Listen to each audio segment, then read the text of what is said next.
Hey, everybody. Welcome into the Flagship podcast. I am Chip Brown of Horns247.com, joined as always by my esteemed colleague and proud Tampa Catholic graduate, the one and only Eric Henry of Horns247.com. We are here to wish you a happy new year and to say, let's get it on in the Cotton Bowl. The Texas Longhorns, underdogs, for the first time since their trip to Tuscaloosa a year ago when they were a touchdown underdog to Alabama. Now they are 6-point underdogs to the Ohio State Buckeyes. And quarterback Will Howard, who's 0-4 against the Texas Longhorns from his time as a Kansas State Wildcat, including last year's 33 overtime thriller when Will Howard was so afraid of Barron Sorrell that he fell right on his butt for a 13-yard sack on 4th and goal with the game on the line. Texas wins 33-30 thanks to a 42-yard Burt Auburn field goal in overtime. It's his only game winner. He had been 5 of 5 on field goals to tie or take the lead in the final 2 minutes of a game. He's now 5 of 7, but we will get to that. Eric Henry, you ready to drive to Dallas where it could be inches of snow? 95% chance of snow on Thursday, 65% chance of snow on Friday. We could have accumulation of snow. What's a guy from Tampa, Florida going to do driving around in that mess? Chip, you asked me if I am ready. I am ready for kickoff. I am not ready for the possibility of snow. As you mentioned, the intro of every Flagship podcast and every instant reaction that we do, I am a Tampa native, proud graduate of Tampa Catholic High School. Yes, I did spend 3 years in Chicago in grad school, but as you move to the Windy City, you do not need a car, Chip. There's this wonderful invention called public transit and a very adequate public transit system in Chicago, which means I didn't bring a car. So thank goodness that the folks at the Cotton Bowl have a media shuttle that will take the folks where they need to go. And in our case, it's just to get to AT&T Stadium because I've never driven in snow. I have never driven on ice. So yeah, this is going to be an interesting experience. I'll be leaving Wednesday to beat the snow, Chip, to get up there. But my plan was to leave directly after the game Friday with men's basketball, #1 team in the country, led by former Texas coach Rick Barnes. Tennessee Volunteers coming to town Saturday. My plan was to leave Friday because I'm always wired after games, Chip. It takes me an hour and a half. You know, I know you're pretty similar. You know, so I've talking some of those late night games, and it's like, all right, I'm just going to stay up and watch the replay, right? I'm not going to bed anytime soon. So I was going to do that, but I don't know if I necessarily need to be driving on ice and it's dark outside. So we'll see how that fares for me getting back to Central Texas on Saturday. As I recall, I'm not trying to put your business out there. Go for it. You are a very single young man. Don't you have like a Mustang convertible? I have a Mustang convertible. I do, yes. That's not a great winter car. That Chip, that was a car that was not bought with winter in mind, which is another reason why I will have to see what the conditions are like on Friday, because I don't know that I need to be driving a Mustang out there on ice in the middle of the dark an overnight Friday trying to get back to Central Texas. Yeah. Well, we've had a chance to talk to some of the Texas Longhorns and the Ohio State Buckeyes already this week. Full disclosure, we're recording on Tuesday about 10 a.m. And we talked to Quinn Ewers. We've talked to, members of the defense, Andrew Makuba, Jade Barron, Alfred Collins. And Eric, the Ohio State Buckeyes, after their loss to Michigan, Texas probably would have been a 4 or 5 point favorite in this game. But the Ohio State Buckeyes seem to have found themselves After that 13-10 loss to Michigan, where Michigan showed them a light box, invited them to run. Texas, you taking some notes? And Ohio State ran the ball, and they kept running it right into Mason Graham and Kenneth Grant. And they kind of lured the Buckeyes into a slowdown game. And the Buckeyes lost that game. Against Tennessee and Oregon, they came out throwing to set up the run. And they've been lighting it up. Will Howard's averaging 74.5% completion rate, 315 yards passing with 5 touchdowns, 1 interception in those 2 blowout victories in the college football playoff. Eric, your thoughts on the formidable test that the Ohio State Buckeyes present? Yeah, Chip, I thought that was really astute of you mentioning the Michigan game, because that was a game that got Ohio State in very, in shrewd fashion to kind of get out of the way they've played really good football this year, right? Which is dictating the pace on their own terms. They kind of fell into a game, a style of game that Michigan, if they were going to have a chance to win that rivalry game, of course they did, that was the only chance, right?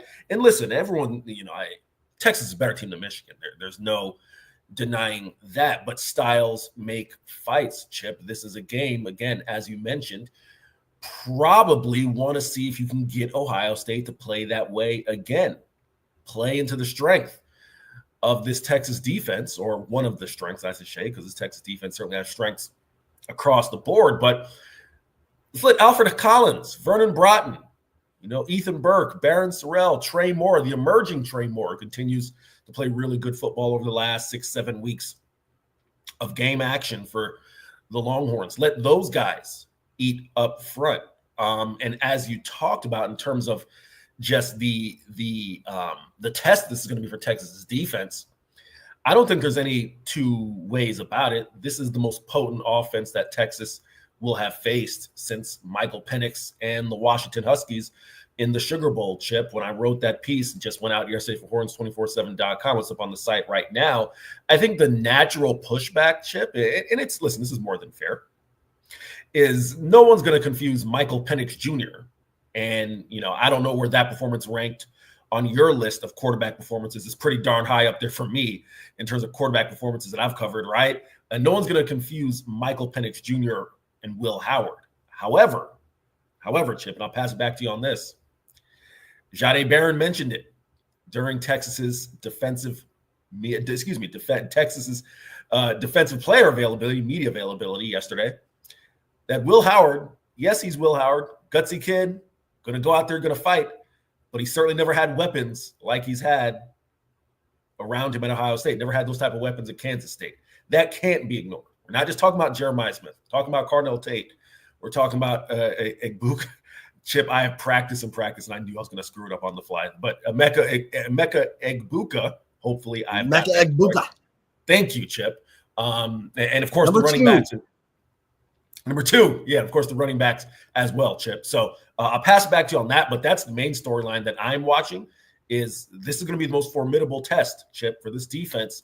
All of the questions, if they didn't face, the potent, quote-unquote, potent offenses in the SEC, well, easily the most potent offensive attack you're going to face since last year's Sugar Bowl. Yeah. Let's see if Thorpe Award winner Jahdae Barron follows Jeremiah Smith around, the freshman who was beaten for the Sean Alexander Freshman of the Year award by Colin Simmons. That was quite the win for Colin Simmons, because Jeremiah Smith is ridiculous.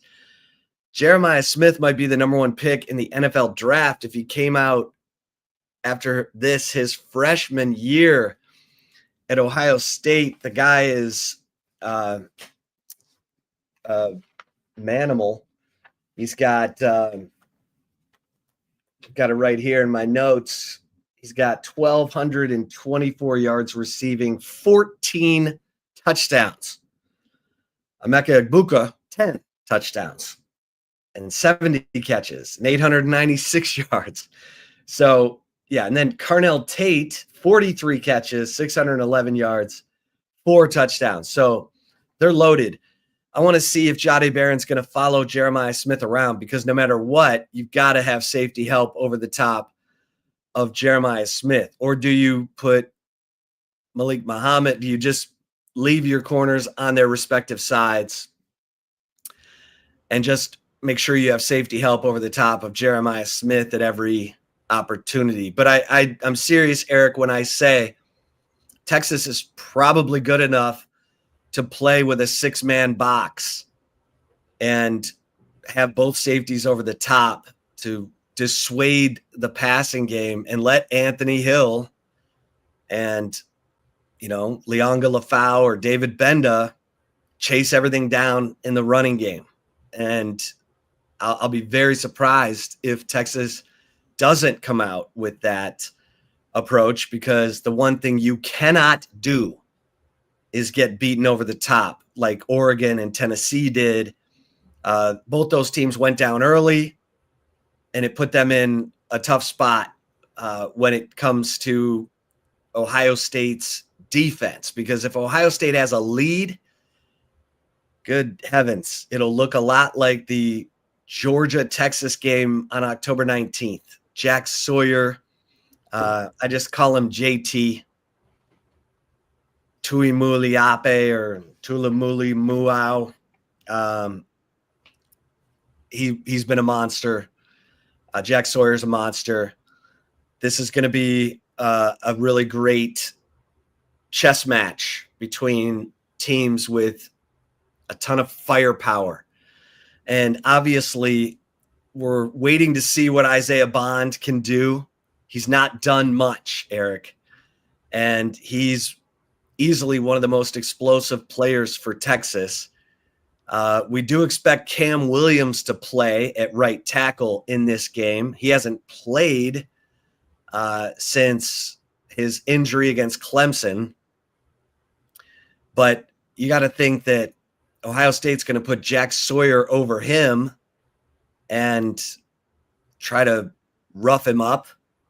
So this is, as we kind of transition over to the Texas offense, that offensive line, Eric, was out of sync against Arizona State, an Arizona State defense that didn't have much going for it other than everybody counting them out. What's your expectation for this Texas offensive line? Chip, I'm going to come to the offensive line. Just a couple quick points to talk about the defense. Yeah, no, I mean, it's definitely talk about that 6-man box. Definitely going to be interesting. Obviously, we had to kind of do an abbreviated version of our post-game reaction to get out of Mercedes-Benz Stadium, so we didn't get a chance to really dive into some of the nitty-gritty, some of the things Texas did. I really liked the Jelani McDonald nickel package, Chip. Now, obviously, that was, likely a necessity for facing Cam Scatterbo, right? But I still like, and this isn't taking anything away from Jalen Gilbo, I do like the versatility. Jelani showed himself to be excellent, as a tackler, but very adequate in coverage, right? So that could be something to keep an eye on as well. Chip, in terms of the offensive line, this has really gone under the radar, maybe underreported a little bit, or maybe I'll just speak for myself. I won't speak for you and others. Texas hasn't had its full offensive line since the Kentucky game. You realize that, Chip? Kelvin Banks was out. Kelvin Banks got banged up against A&M. And then, of course, Trevor Gooseby had to step in the SEC title game. And then, of course, we all know what happened against Clemson. And, fast forward to Arizona State. So you talk about the offensive line. Let's, hope for all intents and purposes, if you're a Texas fan, that they are healthy. I will speak for myself here and say that maybe it took Trevor Gooseby for granted a little bit, right? Because he had stepped in so well. It's like, all right, Kyle Flood, right? Excellent offensive line coach, plug and play. And Trevor Gooseby's done an excellent job, but I think just plug and play is a lot to ask of a kid stepping in Lone Star Showdown, CFP, SEC title game, right? To consistently have to step in and perform. So to your point, no, I think it's going to be really interesting to see how that Texas offensive line fares. I think obviously they're going to be at their best when they're at full strength. And again, that's no shade on Trevor Gooseby, but Cam Williams is a reason why people are talking about him as a potential first-round pick, right? The size and the measurables. But his play, Chip, has gone along with it, whether it's been his play as a blocker, whether it's been the fact that he's cut down on the penalties, although he's still, amongst the nation's leaders in penalties. Over the last 5, 6, 7 weeks, has really cut down on that. So, that offensive line, kind of the continuity there, Chip, as far as keeping Quinn Ewers upright, not getting him sacked, not getting him harassed or pressured, definitely going to need that. That's going to be of, paramount importance going against the Buckeyes on Friday. Yeah, you gotta keep a clean pocket for Quinn Ewers. We know that his numbers are not good when he's pressured. And this Ohio State defense has the type of personnel that Georgia has. They play the 3-high safety look. They put Caleb Downs at the middle safety. His speed is so good. You can't really account for him in the running game, but he shows up because he comes flying in. He takes the middle of the field away, takes the post route away. But when he sees its run, he comes flying up and is unbelievable, kind of Earl Thomas-like in his ability to cover ground and still make an impact for their run defense. So, I expect Texas to really try to get their outside zone going, their pin and pull, stuff that's going to, give Jaden Blue, Quintravian Wisener a chance to be explosive, because they're going to need to have some of those explosive plays. They really needed it against Clemson. They got it. They didn't get much at all against Arizona State. Jaden Blue was hardly a factor in that game. That can't be the case. Obviously, Texas had a weird time of possession thing going on in the Arizona State game where the defense, gave up a fake punt and that extended a long drive. And, the offense was not on the field in the first and third quarters of that game, only 2 minutes. So they got to get that turned around in this game. They've got to establish the run, you would think. Although, Eric, I was looking back at that Alabama game a year ago. Texas ran it 37 times for 105 yards. Not a great performance on the ground at all, but they were able to keep Alabama honest. They were able to run it to at least trigger the play action. And Quinn Ewers was phenomenal in that game. 3 touchdowns, no picks, threw for over 300 yards. He was throwing deep balls for touchdowns. He found the open man seemingly every time.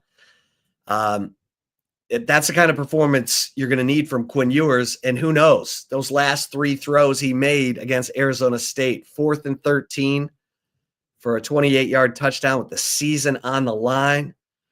The 25-yard touchdown on the wheel, kind of drag wheel to Gunnar Helm. And then the 2-point conversion pass. I thought Quinn Ewers seemed like a confident, comfortable guy when we were talking to him yesterday. You're muted. I would come off a mute there. Chip, we're only 4 years past the pandemic, right? I should know how to operate these Zoom things as the resident producer of the Flagship podcast. I should know that, nevertheless. No, what I was saying, you were talking about Quinn Ewers and his poise, right? I mean, first off, Chip, you just looked very comfortable when we spoke with him yesterday, right? And that, there's a reason I asked him the question I did, Chip, which was, and it actually, it's not up on the site. I'm going to write that story today, but I tweeted it out, his answer.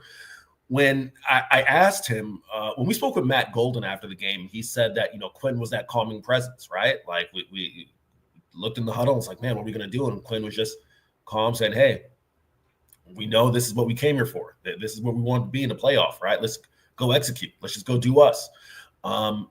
That's going to be huge. I mean, Quinn just looks very comfortable in his own skin, and Chip, that's what he brings to the offense. I thought there was a very I don't want to say poignant, but kind of an astute question, a fitting question that was asked of Quinn Ewers, or I think it was asked of Jake Majors, excuse me, referring to the little things that Quinn Ewers does that we don't see, right? Such as getting the protection changed, so that's max protection, such as some of the audibles, audibling to the run play that sprung Jaden Blue for the touchdowns, right? Things like that. That's where Quinn Ewers, as a third-year starter, his value comes in. Want to go back what you talked about with the run game. You referenced the Alabama game last year. I think that's a great point. You're talking about Ohio State defense that allows an average of under 100 yards per game on the ground. I think they're at something like 93 or 94 yards allowed per game, Chip. And you take a look overall, they've allowed over 100 yards. What's this? 1, 2, 3, 4, 5, 6 times this year. Of course, the high mark being the Michigan game, if we're going to use that as kind of a template for what you can do. But listen, there's 6, 7 times, Chip, they've held teams under 100 yards. Most of the yards, again, as they've allowed this year, is 172. So this is not a group that you're going to get a ton. It's not going to be a 200, 250-yard rushing game. You talked about it, and I mentioned this. I did a hit yesterday for KXAN, the NBC affiliate here in Austin. It's not about, for me, the yardage this game, Chip. It's not about the total yardage. What it is about is, as you mentioned, keeping the Ohio State defense honest so you can work some of your play action. Quinn Ewers is an outstanding play action quarterback. You go take a look at his numbers from Pro Football Focus, that'll show it. But secondly, it's the timing, Chip. I think if they can establish some sort of first down running game that at least keeps you on schedule, keeps you ahead of the chains, I think that's going to be huge. And in those moments, when it's third and whatever, 3rd and 2, third and short, and you can run and you need to run, being able to do it then.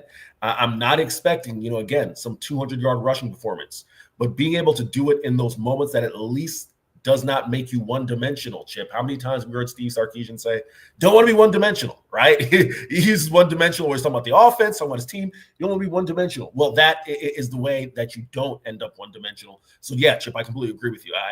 Listen, if Texas rushes for 200 yards, they're going to win this game. Right, like that's unless it's 2 99-yard chunk runs. If Texas runs for 200 yards, they're going to win this game. But I don't see that happening. So in lieu of that, if they can have that timely run game and make those plays when it matters, that's going to be huge. Yeah, Sonny Styles, Cody Simon, they don't mess around. This is going to be such a fun game because Ohio State's defense is the only one that Texas has faced that has been statistically better than the Longhorns. Yeah. Ohio State is number 1 in points allowed. Ohio State is number 1 in pass defense. Ohio State is number 2 in red zone defense. This is, like I said, this defense is every bit of what Georgia has. And Malachi Starks, Caleb Downs, Jack Sawyer, JT, Michael Williams. So it's this is going to require Texas's best game of the season. And look, they came up with it on 4th and 13. Let's see if they can come up with it. Eric, one of my concerns, one of the questions I was asking the players, especially on defense, was the recovery. Yeah. You had 2 players play over 100 snaps, and Andrew Makuba and Jade Barron. Michael Taft played 99 snaps. Michael Taft's not the biggest guy, and he's always throwing his body around. Banged up both of his shoulders in that ASU game trying to hit Cam Scadabo. That's a quick turnaround.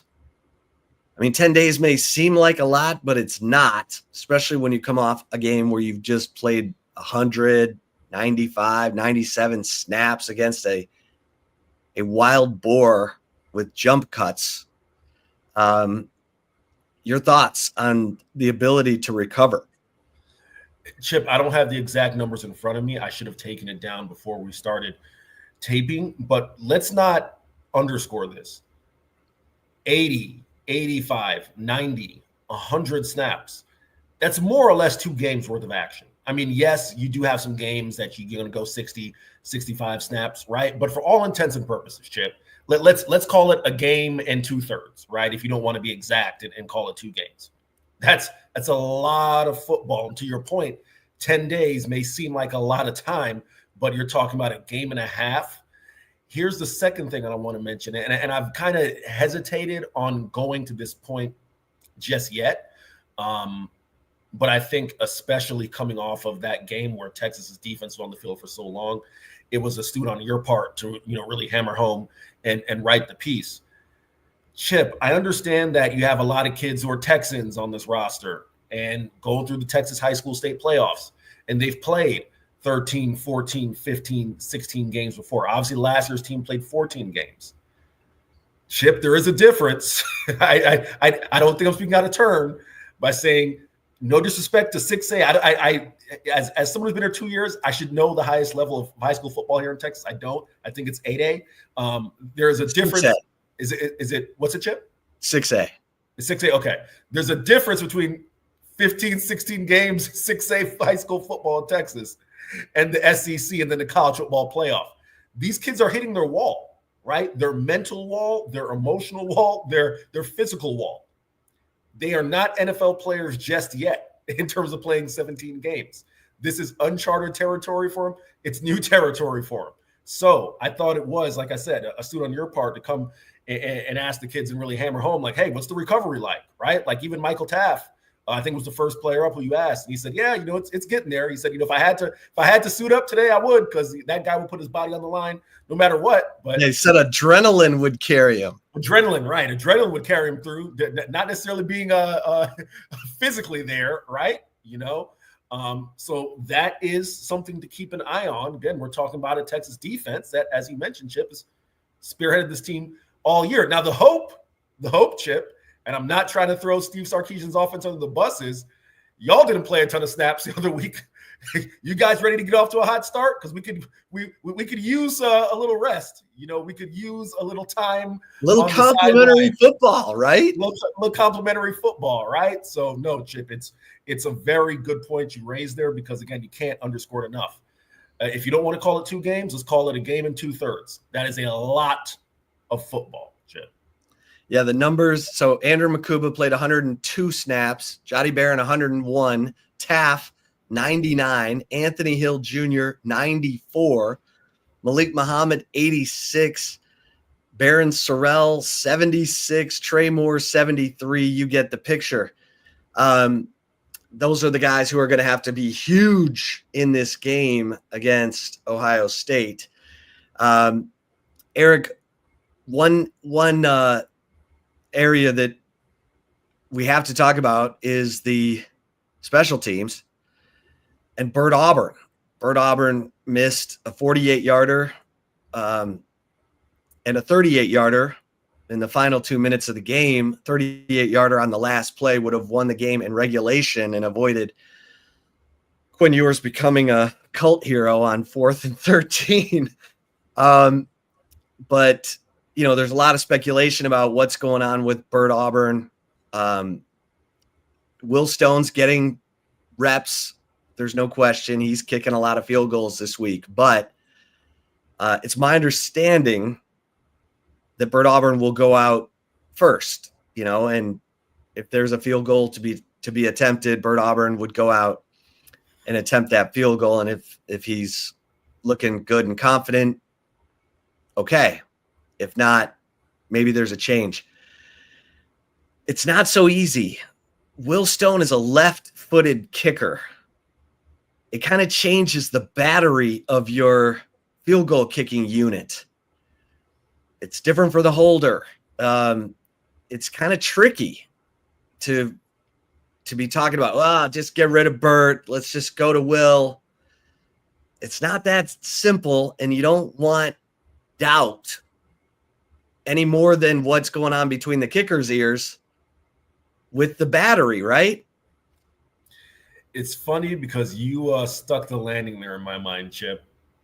Kicking, and listen, none of us are kicking experts, but we've all played a sport that's, whether it's you, Chip, having played tennis, I've attempted to swing the golf clubs once upon a time in life, right? It's a confidence thing, right? Doubt is something that I think is real. Let me say this first and foremost. I do think Bert Auburn has to have the first shot, right? Like that's the guy. Steve Sarkisian has always defended Bert Auburn. He didn't budge off of that. The players were asked, didn't budge off of that. But I do, again, two things can be true. This is not a point in the season in which you can,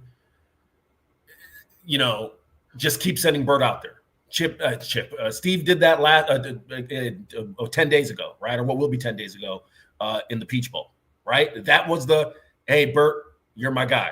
I'm going to keep sending you out there. We tried that. Didn't quite work. This time around, yeah, Bert's deserves that first shot, right? But if it goes, left, no pun intended, you got to give Will Stone a shot, right? I agree there. To your point about the battery, yeah, that's huge. Now, you would think, and I don't have any reason, we've had plenty of availabilities now by this point in time, Michael Kern handles the battery, the operation for everybody, right? So it's not like Kern's never held for Will Stone, but it's a big difference between doing it in game and doing it in practice, right? So it's definitely something to keep an eye on in my mind. And listen, I don't want to, overthink it, but I will 10,000-foot view it here. Bert Auburn said that he plans on returning to the Texas program 2025. I'm not saying Bert Auburn can't return to the Texas program in 2025.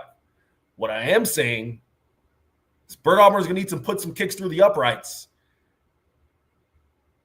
to, let's just say, make that an easier transition, an easier decision, an easier thing to happen. Because if Bert Auburn finishes the season on a low note, that's the lasting image in the minds of Texas fans, in the minds of Jeff Banks, in the minds of Steve Sarkisian. And then it's, hey, okay, the same way we brought in Jack Bomeister to push and not really push to take the punting job from Michael Kern, well, then you're probably looking at that as well, right? So again, I don't want to, try to make a mountain out of a molehill, but I do think you kind of have to 10,000-foot view it in that sense as well, Chip. Yeah, no doubt. That job could very well be open.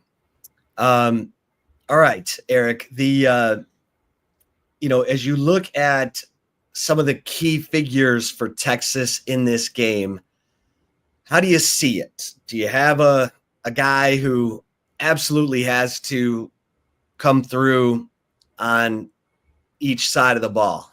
On offense, Gunnar Helm, Chip.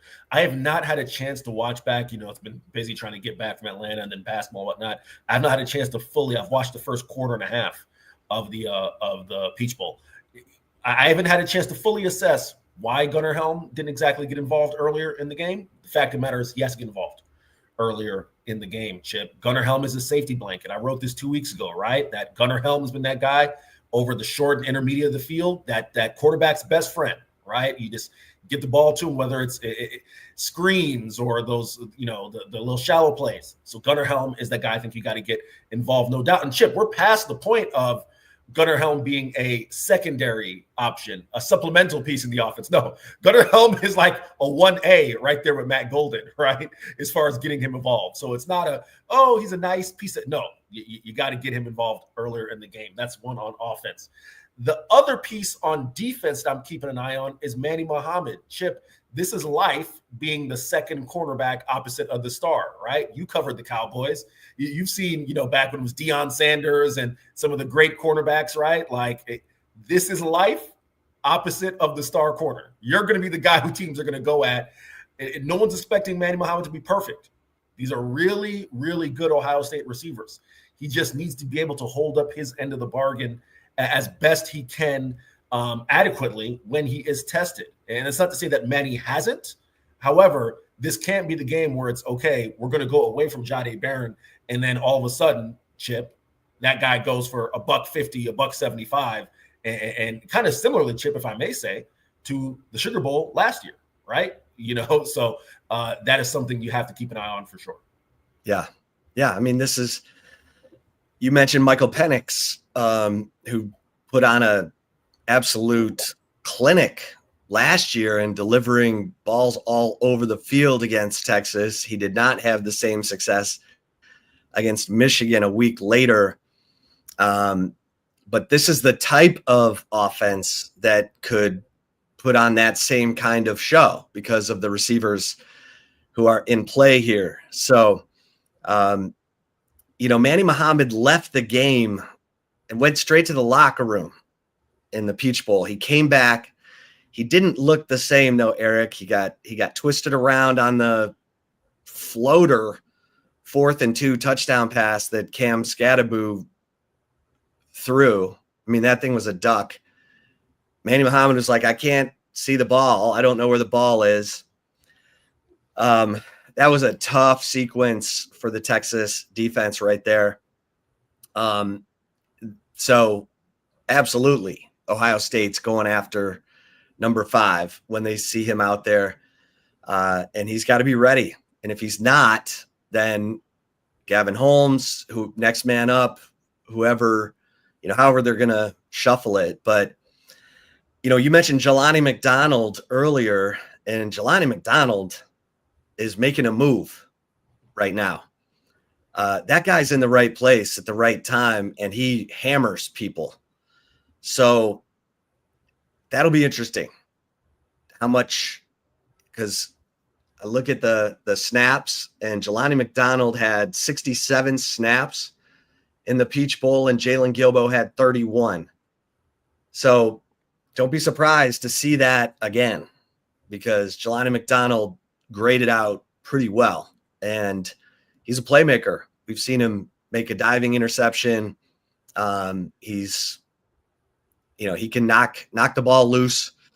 So number 25, who's getting rave reviews from his teammates, from Blake Gideon, his coach.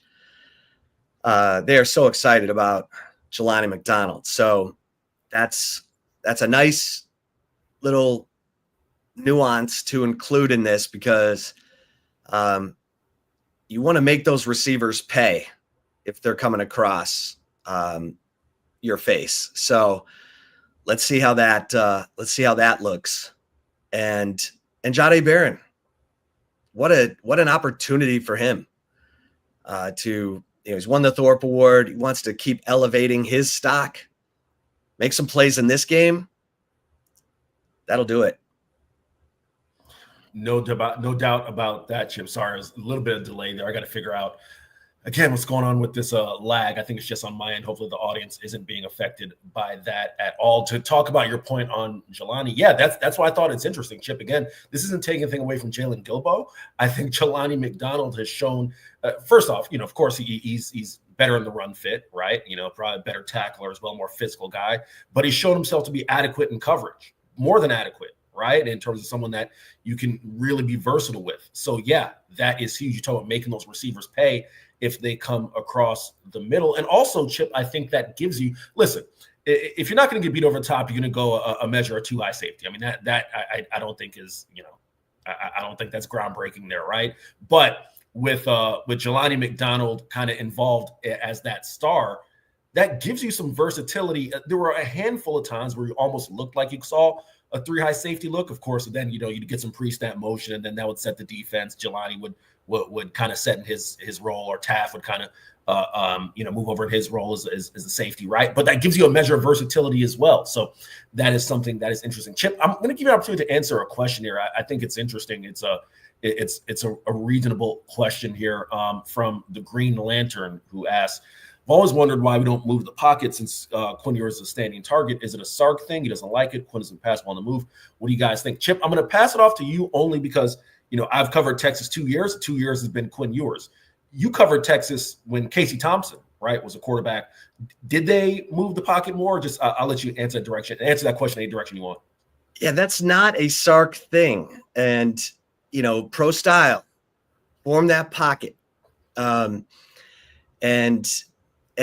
there are times where you can help your offensive line by rolling the pocket, by, bootlegging, waggling, doing things to get the defense going one direction and the quarterback, out on, in another direction. Colt McCoy was more accurate outside the pocket than he was in it, and they tailored everything to that. Quinn Ewers is not bad outside the pocket. So that's something that, look, if Cam Williams is struggling, or if that right tackle is struggling against Jack Sawyer or JT, then you're going to have to do some things like that. You're going to have to roll the pocket to try to just get him a little bit of time. There's nothing wrong with a 6-yard out. You roll the pocket and just hit Gunnar Helm for a 6-yard out. Take those yards and move on. I mean, it doesn't have to be the layered, concepts that Sark loves that put defenders in conflict. There's no doubt that that's a beautiful thing. Sark is the king of the RPO. He does a great job of getting the defender in conflict that he wants in conflict. And so, but there are times where just roll the pocket or bootleg, waggle, especially down in the red zone, Eric. Giving that quarterback the run pass option with some kind of, movement of the pocket. We saw Quinn kind of impromptu do that on his own on the 5-yard touchdown scramble. He's capable. He's capable of going and getting you 5, 10, 15 yards. Last year, he had a 29 and a 30-yard touchdown run. So he's a little more athletic, but Sark he just doesn't like to do that because that's not pro style. He wants the top quarterbacks to come play in his offense who are pro style passers, but not always bad to break tendency, Eric, especially in a game like this. One thing we need to talk about is the 3-high safety look, which has been a problem for Quinn Ewers. He faced it against Iowa State. He faced it against Jim Knowles. Not in 2022, but Oklahoma State was playing a 3-high safety look that year. K-State. Now he's beaten it. And he saw it again this year, a couple times. But this is different with Caleb Downs as the middle safety. So, I mean, Quinn Ewers, this has got to be his best game, Eric. And here he is facing his old team, the team that he reclassified out of high school, left his high school teammates as probably the favorite at South Lake Carroll to win the state championship in 2021, and leaves to go, as he said, point blank, to take NIL money. He said it was nice for his family to be able to put NIL money in their pockets. He ends up being there 4 months. He arrived in the middle of fall camp. I mean, it really did just look like a decision to take some money because he arrives in the middle of fall camp. He doesn't know his teammates. He ends up taking 2 snaps as a Buckeye. He's there 4 months and he's out. But he said all the right things. He said he was roommates with Jack Sawyer, who's going to be coming after him on Friday. Eric, what'd you think of that? Yeah, Chip, I won't lie. I mean, it was interesting. It's to be expected, right? You get these media availabilities. It's media, it's us, the local guys in Austin. Of course, you got the Ohio State coverage. You got national people. So I guess it was expected that, what'd you say, Chip? 75% of the questions to Quinn were Ohio State questions? 75, yeah. 80% were for the most part. I'm only saying that to say I was impressed with how well Quinn handled those questions. Gave good answers, said all the right things, but also gave enough substance in his answers to where it felt like he was being honest. And I'm not saying that, to say that he isn't typically, but he handled the questions really well, Chip. I'm going to come back to something really quick with the 3-high safety. Now, I don't want to go, too inside football here. I was not an offensive player, so this is just kind of my working knowledge of football. I've always been curious, Steve Sarkisian and his offense, the not the entire purpose, but a large benefit of the pre-snap motion is to help your quarterback identify certain things. I've always wondered, Chip, and again, this is speculation. This isn't stating because I was an offensive player, so I don't have nuanced understanding of it. But I've always wondered if you can use the pre-snap motion to get one of those safeties, at least to identify their responsibilities more, because you talked about it, Chip. A lot of Steve Sarkisian in his passing game, it's layers, it's levels, right? When I say levels for the average fan, you got your short, your intermediate, your deep. If you watch Steve Sarkisian's, if you get a chance, either watch the all 22, or if you could kind of watch it from midfield up high, you'll see a lot of those route combinations, which give you, and this is not groundbreaking. It's just something that Steve Sarkisian does real well. Those levels concepts, right? Where you kind of get a short, an intermediate, a deep, even when Chip, one of your favorite plays, right? Kind of that 12 to 15, 13 to 16 yard kind of comeback, right? That's a levels concept. If you take a look at what the routes are on the other side of the offense. So again, I don't want to go too inside football, but I guess I'm just wondering, if there's something you can do with the pre-snap that kind of helps identify for Quinn, what some of those responsibilities are. Because in essence, when Quinn has struggled against the three high safety look, it's been because if you don't exactly know what you're looking at and the picture isn't clear and it's making you think and you're holding on to the football, then all of a sudden that rushes in your face, right? That's been the issue. It's not that Quinn's throwing like 18 interceptions to it. It's that he just, again, this is a little analytical here. But if you go back and watch when Quinn has struggled with the three high safety look, it's because the picture clearly isn't becoming clear quick enough. And then the offense is just breaking down as a result. Yeah. And I wouldn't be shocked to see a lot of 12 personnel in this game, and possibly Malik Agbo as that second tight end. Because if, let's say, Cam Williams, Trevor Gooseby is having trouble with Jack Sawyer or JT, it's pretty obvious Malik Agbo is not going to go out on a route, but who cares? Just protect the pocket and then shorten up your route selection and, kind of a max protection situation. You're only going to have one or two guys out on the route. You got to hit it. It wouldn't shock me, but we haven't seen a lot of Malik Agbo,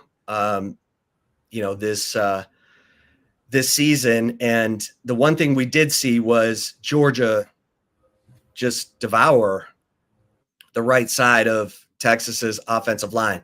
Cam Williams is really good against the bigger defensive ends. He's not as good with the speed guys, and you would put Jack Sawyer and JT in that speed category. So, and look, they'll bring Cody Simon, they'll bring Sonny Styles with the double A gap pressure, a lot like Georgia. So this is going to be a game where Quinn's got to identify what's coming. He's got to change those protections like he did on 4th and 13, because the one thing that cannot happen, Eric, is for Quinn Ewers to be under siege. 13 sacks in the 2 games against Georgia, 8 sacks by Ohio State last week against Dylan Gabriel, who can move around. But that's what happens when you get down early to Ohio State. They start to take a few chances in terms of their pressure.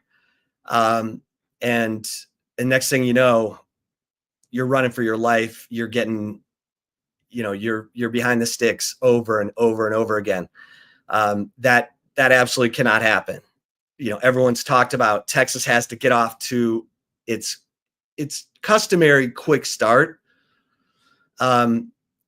At times they've gotten off to quick starts, but they need to get off to a quick start in this one, and then they have to sustain it, Eric.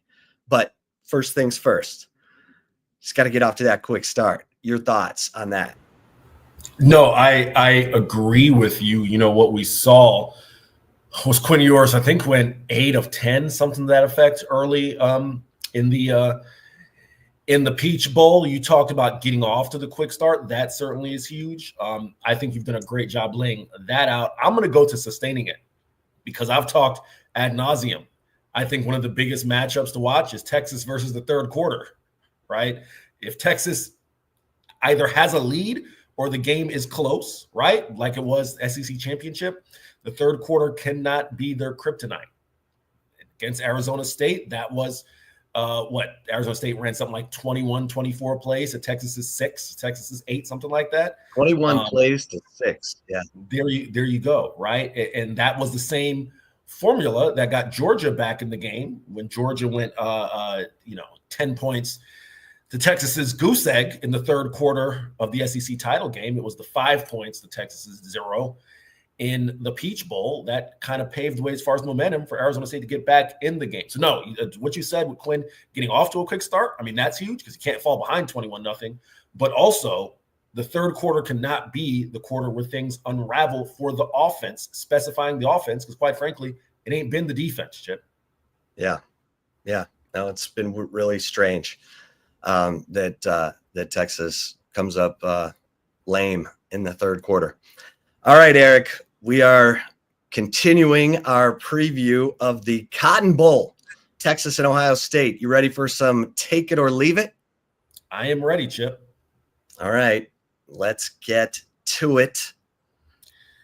Chip Brown, first off, you are serving to me, and I will apologize to Chip and the audience.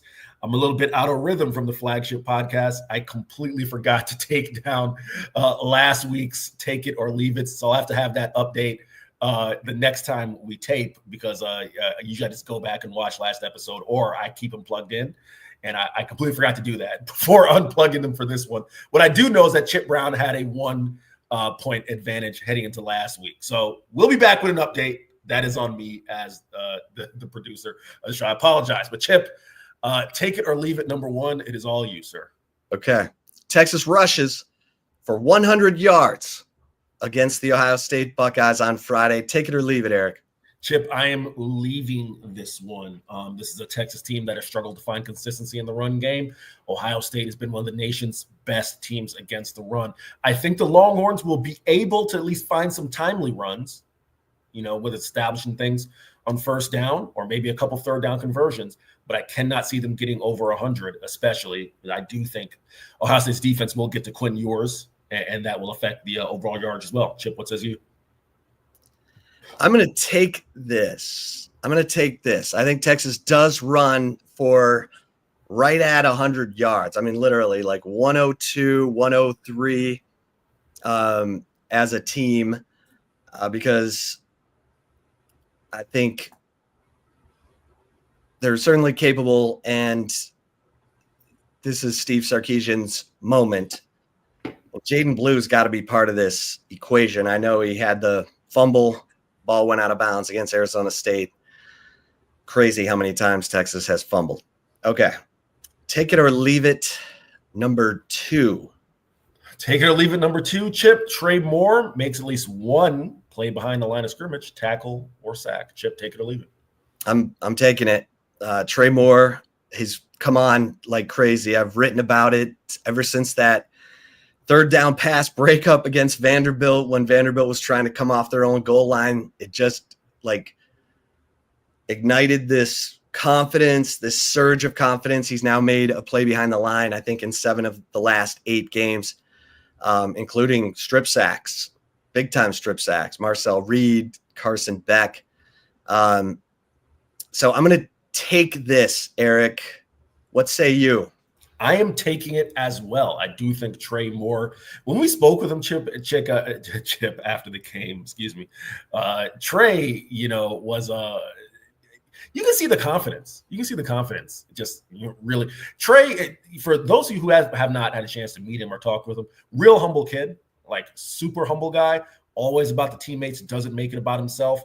But I asked him, I was like, Trey, I know you're not a guy who's, self-motivated, but it had to be nice to kind of have the level of play you've had over the past weeks. And he kind of smiles like, yeah, I'm not going to lie. It has been nice, but still, focus on the victory. So no, I think Trey Moore's finding his confidence, and I think he will make a play. All right.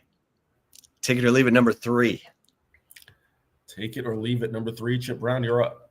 Eric, Ohio State quarterback Will Howard has at least 1 turnover on Friday in the Cotton Bowl. Take it or leave it.